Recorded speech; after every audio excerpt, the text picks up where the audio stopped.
Welcome back to the Extra Rep Podcast, guys. I'm Josh. I'm Liam. So today, what we're going to do is we're going to do a Q&A. So if you guys are on our Instagram, you would have seen we put up a question box, and we actually got a fair few questions on a variety of different things, training, nutrition, etc. So we thought we're going to go through a few of these. We're going to get to the bottom of it, and obviously try and explain it as, clearly and concisely as we can. Obviously, there'll be some context involved here. So the first question, Liam, we have, I'm just having a look now. Just to reiterate, I don't know any of these questions. We haven't looked at them. I haven't looked at them beforehand. Josh obviously has because they came through to him. I only had one from one of my clients, but we'll get to that later. Sweet. So are explosive movements needed in a program? Define explosive. So I guess when people are talking about explosive, they're probably talking about those sort of athletic movements where you're moving weight really fast. Gotcha. It depends on the person and what they're trying to achieve. Like if there's a specific sport like sprinting or something that actually works on explosive power, then I'd say, yes, it does need to be a part of someone's program. What if someone was doing like a more hybrid style of training where it's like, yes, they're doing weights, but they're also doing cardio? Would you then say it's like more essential, or would you just say it's just more person dependent? It really depends on I'd your send goals. them to a CrossFit gym. But nah, jokes aside. Look, it really does become person dependent. Like explosive movements, the one thing that you risk with explosive movement is high central nervous system fatigue. That's one thing. Like a lot of people do, a 1 rep, 3 rep deadlift. It's like there is a lot of strain going on there. It's like, yeah, it's an explosive movement, right? But the risk of injury is also high there. So it's like, do you really need to be doing it? If you're competing for strongman, then yes, it does need to be in your program. If you just want to look the best that you want to look, then I would say no, it doesn't necessarily need to be in your program. Yeah, I think it depends. Again, you can have periods of doing compound movements explosively at, maybe 70% of your 1 rep max or something, and focusing on, speed and velocity and those sort of things. And look, could that carry over to running and athletic stuff? Of course it potentially could. But yeah, I think like I said, it is a person dependent task. Of course, you can add this sort of stuff in if you want to just run faster, like I said, a bit more of that hybrid training. Could definitely have a use in a program. But again, this is going to be person and phase dependent as well, I think is a good way to put it. Depends on the person, but can definitely be useful. But if you're just looking to build as much muscle as possible, probably not. I always go back to people, it's like, what are you doing it for? Like really think about it, because it still shocks me to this day, like a lot of people's programming, they don't actually know why they're doing certain exercises. Yeah. Like someone doing Bulgarians might completely hate it, and I'll say, why are they doing it? And they're like, oh, actually, I don't know. I just, either my coach programmed it or XYZ, or just I saw it online. Mm-hmm. Yeah. And I'd say for the general population, you can say it's sort of optional. But obviously, if you're some sort of athlete training in athletic, I would say it's pretty mandatory to at least do it for a training block or two. So I think that's probably the best way to put it. General population, optional, can use it if you want to get a bit quicker, a bit stronger, probably useful. Yep. But again, same thing, you're not going to base your whole training around it. If you're an athlete, obviously a bit of a different story. Look, I'd argue that resistance training just should be in every athlete's program for whatever sport. Like, even golfers are in the gym. Yeah, I think it's good now that we're getting a real big shift in, a lot of athletes knowing just how important, muscle mass in general is and proper movement with weights. Think about it, like even professional gamers, if that's considered a sport, are now in the gym because, cognitively it helps them. F1 drivers need to really strengthen things like their neck and stuff when they're just locked in the car and all this stuff like that with the pressure and then the speed velocity. So yeah, it's huge. Yeah, sweet. All right, next one. Difference in heart rate zones, what it means and how it affects the body. Gotcha. So heart rate zones, there's zones 1 to 5, and it affects the body in different ways. Think high BPM enters a different zone, and then there's also more stress and more output being done on the body. So more oxygen, more red blood cells, more accumulation. Usually it's targeted around like the ones that people know the most is zone 2, because it's popularized for zone 2 cardio is really good for like your VO2 max, specifically around training your oxygenation uptake. But then there's things like zone 4 and 5 where your heart rate's up in like the 160s to 170s to 180s, where people are like, okay, this is what's called your fat burning zone, where your body is really tapping into all stores it has to produce that energy output. Yeah, I think it's interesting where, a lot of people probably need to start with more of that like zone 2. I always say like to build an aerobic base first before you're going into that taxing zone 4-5 stuff, because then you actually can't recover properly when you're doing like, say, those high intensity intervals. A lot of people, they need more rest because they can't actually complete them because they're not fit enough to. So they're not actually going to get the true benefit out of that sort of stuff, which is what you see probably at a lot of like body fits, F45s and things. It's like people coming in and they don't have an aerobic base, and then they're just forced to be smashed in like zone 4-5 all the time. And of course you adapt, you get stronger, you get better. But if these people had like, that 120, 140 BPM, had a couple of weeks at least of zone 2 with whatever cardio you want to do, I think that would be very, very beneficial. And in terms of obviously that, like, you're fitter, you're obviously going to pump more blood around the body, right? It's going to get to your muscles quick. You're going to shuttle nutrients quicker, potentially oxidize fat a bit quicker. Like there's all these little things that add up as well. And I think it makes a big difference. So I think, like what, in terms of the difference, like what would you say if someone's looking to lose as much fat as possible, for example, what zone would you say to stay in? Look, if they had dedicated, like, we can call them fat loss sessions, like dedicated cardio sessions, I would say zone 4 or zone 5, but specifically, I would have to see the rest of their training and lifestyle and how they're recovering. Otherwise, I'd honestly program zone 2 just from the benefits that we've seen from the oxygenation uptake standpoint, building that aerobic base, but also it's really easy to recover from. Yeah, and I think that's a big thing, like going back to recovery, like zone 2 is going to be better for your recovery. You're going to get more steps in, you're going to get more movement as well and build that aerobic base. So definitely start there if you haven't started there. And then you could potentially move on to like, the more taxing zone 4-5 stuff. But again, it does come down to recovery. So when you're trying to balance weight training with that, it is something you just have to be very conscious of, that you're not, burning yourself out and under recovering in that aspect. Still took me 11 years to figure this out. Of course, yeah. Like recovery is just so underutilized. Like we don't need to be always doing more. It's the hardest thing to accept. We've all got so much going on in our life, and all the other things of like work and relationships, kids, whatever it may be, accumulates physical and mental stress on our body. More training load doesn't equal more results. Yeah, for sure. All right, next one. We touched on it briefly, but this will be good to go into. How does the nervous system react to weight training, or how does it affect weight training? Well, it actually affects it in multiple different ways, right? Like one thing that people don't realize is we don't just have one nervous system. Like we have a central nervous system, we have an immune system, and weight training actually affects that. You do get a form of oxidized stress when you are weight training. You're causing free radical damage and inflammation in your body, right? And then your body has to repair it. So yes, you do damage something and you repair it to get a lot stronger, because the body is very adaptogenic and it will get better. But at the same time, people don't realize it can affect things. Like if you're you say you've got the sniffles, and you do a zone 5 training session, your risk of your immune system shitting itself and you prolong that sickness for an extra week is high. Yeah, I think going back to the nervous system in general, in terms of lifting weight, I think a lot of people don't realize that lifting weight is a skill, and your nervous system adapts to that. So you'll get to a point where, what's the easiest way to put it? Like when you first get into the gym, a lot of the early sort of strength gains you get are more like neural adaptation from just you getting better. Your nervous system gets better at moving.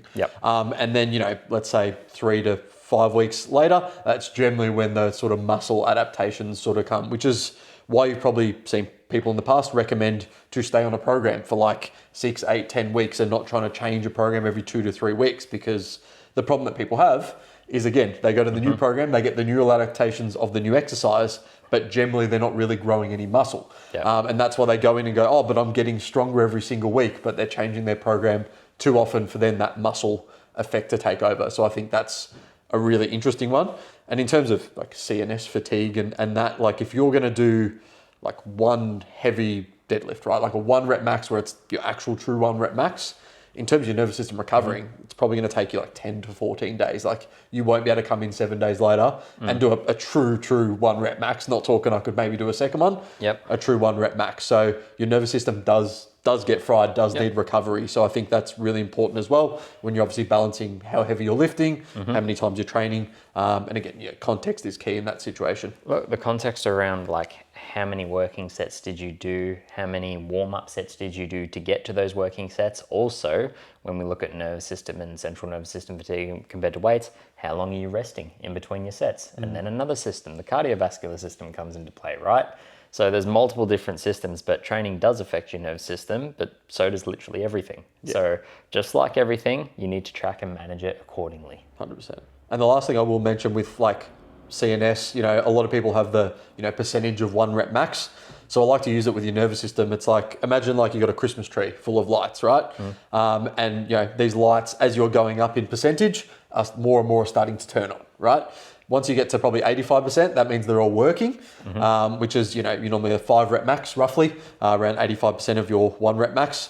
And that's when you're tapping into those, real high threshold motor units and nervous system. So that's where, a lot of people are now doing like a lower volume when they're doing those sort of lower reps and they're not going some crazy high level of volume because, again, taxing on the nervous system. So it's a really good way to look at it. And obviously your body, by doing, more 5, 3, 1 rep maxes, under control and load, is going to help your nervous system adapt. And then you will get better at lifting the heavier weight as well. That is a skill in itself. That's why powerlifters do it. And we should probably clear up a few things there because there's this myth going around on the internet that you can't do anything above 8 reps now. Like it's too fatiguing. And it's like, no, it's not. But you do have to realize like there is a certain point where, yes, you do accrue more muscle damage and muscle fatigue, and it will take some form of time extra to recover from things. It's not saying you can't do, 12 reps or anything like that, but you have to actually know how long will it take me to recover, whether it's if I did 4 to 7 reps.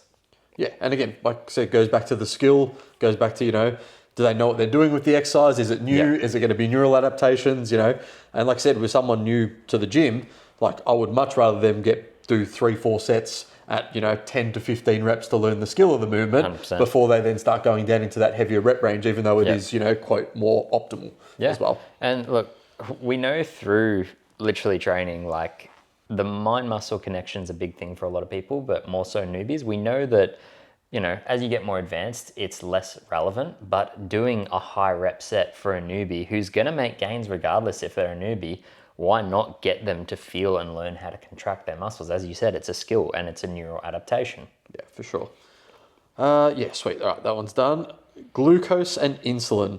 Oh, fuck. Yeah, that's a good one. So, like, just explain, like, basically how they work, in terms of, muscle growth or fat loss, how they contribute. So, glucose and insulin have a synergistic relationship with your liver, your pancreas. We use it. It's pretty much what sugar and carbohydrates both fall into. And a lot of people are insulin resistant. That's the big word being thrown around because, their mitochondria, which is their energy production in the system, and then also like their liver and their pancreas might not be producing enough insulin. The reason being is they're metabolically unhealthy.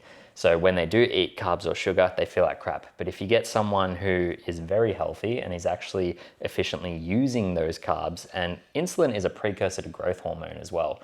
That's why eating 300 grams of carbs when you're an athlete is actually amazing. That's what the body runs its fuel on. It's why you have energy. It's why you can grow muscle. It also helps send your body into a parasympathetic state, so you rest and digest. This is why sleep has a production with insulin sensitivity. And also, have you ever heard the term you grow when you sleep? That's because you do get a spike in growth hormone.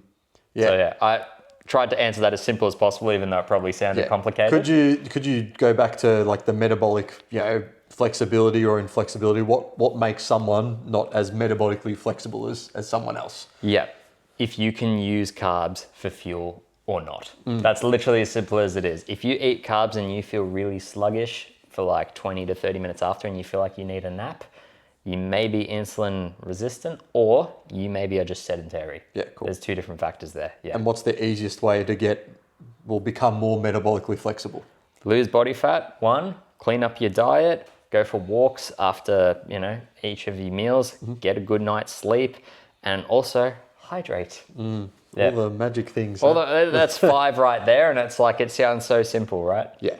And I think, going back to glucose, it's like, it's your body's main energy source, right? So And the brains. And the brains, exactly. Yeah. So the glucose goes to your brain, it goes to your muscles, it goes everywhere, right? So, which is why we are such a big advocate, if someone, again, is metabolically healthy, to shuttle carbs in, because that's going to do, a world of good. And again, when we're talking about insulin, again, you just think like we're trying to get glucose, into the muscle cells. Being insulin not as insulin sensitive makes it more difficult to do that. Definitely. So that way the carbs can't basically get in and do their job is the easiest sort of way to think about it. So obviously losing body fat is going to be really big on that, and getting cardiovascularly healthy. I think are two really good things where when we get into like mitochondria and all that, that's, you know, how to get insulin in and out of the cell and get fat in and out of the cell. Again, carbs not bad, but again, we want to try and get to a place of being metabolically healthy. So then we can actually utilize them for, you know, the performance benefits and the actual positive benefits, rather than someone who's, say, 50 kilos overweight. You don't need 400 grams of carbs a day when you're training. Like, you're sweet, the energy from you burning your body fat, like that will be used during your training. And again, you know, when you're trying to get those last 5-10 kilos off, you know, that's when you can start probably, you know, being a bit more specific with your carbs. And then when you're lean, you can start really shuttling them in. And you guys might have seen one of my clients, Addy, we've sort of done this, you know, we're dropping a bit of body fat, gained a bit of muscle, done a couple of phases. And he's smashing carbs now, and he just looks like a different human. So it's awesome to see. But again, train, walk, you know, control your carb intake, and you'll be sweet there. There's going to be less glucose to be stored as body fat. Carbs are wonderful. Like, I would argue, get metabolically healthy and get to a point where you're resistance training and eating 300 grams of carbs a day, carbs before and after your training session, and just see how you look. It's night and day difference. And also how you feel. Performance. So performance around the gym, especially if you're definitely, like, you know, lean enough, they're going to do wonders for your training, and you'll notice that big difference between, you know, potentially having carbs pre-training or just not having carbs or not having anything. So I strongly recommend for most people, you know, 50 grams of carbs, you know, a couple of hours before training, I think is a good little, you know, standard. Of course, if you're extremely dieting, different story, can move that around, but for someone who's looking to, you know, improve their performance in the gym as much as possible, gain as much muscle as possible, carbs are definitely going to be key there. 100%. Okay, good soreness versus knowing when you've overdone it, when the muscles are too sore and not recovered. Oh, this is a good one, because this actually falls into the question that my other client asked, but we'll get back into that because that falls under like a whole training program and soreness and things like that, right? So the difference between good soreness is the next day you can feel that your muscle has been worked. And that's the best way I can put it, like, because it's not necessarily a soreness, but you can feel it, right? You can feel that there's been some muscle damage and fatigue there and all that stuff. Bad soreness is definitely when you're too sore to actually do something or use that muscle. So if you've trained legs and it takes you 4 days to recover, and getting off the seat from sitting down on the toilet or the car seat or just in the couch hurts, that's a sign of high muscle damage, and you're also under recovered. Yeah, I think you hit the nail on the head there with recovery at the end. Like, you know, pure joints, energy, sleep, everything's tired, and you know, you're not maximizing that. That's definitely going to be a major thing. Protein plays a part in that as well, and carbs. And carbs, of course. So if you, especially protein, though, I find just a really big correlation to muscle soreness and that. So if you're not eating enough protein, you know, minimum I'd say 2 grams per kilo is a really good goal for most people. 1.5 to 2. We can obviously have a whole different conversation on that as well. Go back to our protein lecture. But yeah, it's one of those things where it just means recovery wasn't enough. So you may have been doing too much volume too quickly. So for example, I like to use the analogy of a runner, because a lot of people starting running lately, they'll go from not running at all to being like, I'm going to run 5K. And then a day later, they'll go, now I'll run 7, now I'll run 10. And after 3 days, they're absolutely stuffed and they can't move. Their legs don't work. You think about the load you're putting through from absolutely nothing to going into that. So it's very similar with training. It's like, you wouldn't go in your first ever session and do 16 sets of chest press, right? Or 16 sets of chest. You probably come in, do 2 or 3, make sure you're focusing on good quality movement, and then slowly adding a set or adding a few more reps every week, and letting your body gradually adapt to that stimulus. So you're not fragile, your body's not going to explode. Like, you'll be a bit sore from time to time, and that's completely fine. It's just, like you said, knowing the difference between actually, you know, soreness to be like, okay, I've worked that muscle, you know, that sort of dull ache, and soreness to be like, geez, I can't get off the toilet seat. My hamstrings feel like, you know, they're going to rip off the bone. There's a difference between soreness and pain as well. Correct. Like, if something is actually literally painful, it could actually be like you're on the borderline of an injury, right? Like, you know, you don't really get DOMs in your neck, but if your neck's a bit sore, it's a bit like neck traps, all those things. Like, people can start to get niggles. Yeah, for sure. I think this is a good place to leave it, guys. We're going to have part 2 coming very soon, but please, if you haven't already, make sure you're subscribed and make sure you share our podcast. It helps us a lot. We're starting to get a lot more viewers over the last few weeks, which is great. We've been helping out a lot of people. Again, if you've got any more Q&A questions, send them through. We'll start doing these, probably every 10 episodes or so. But until next time, guys, we'll see you for part 2 of the podcast. See you guys.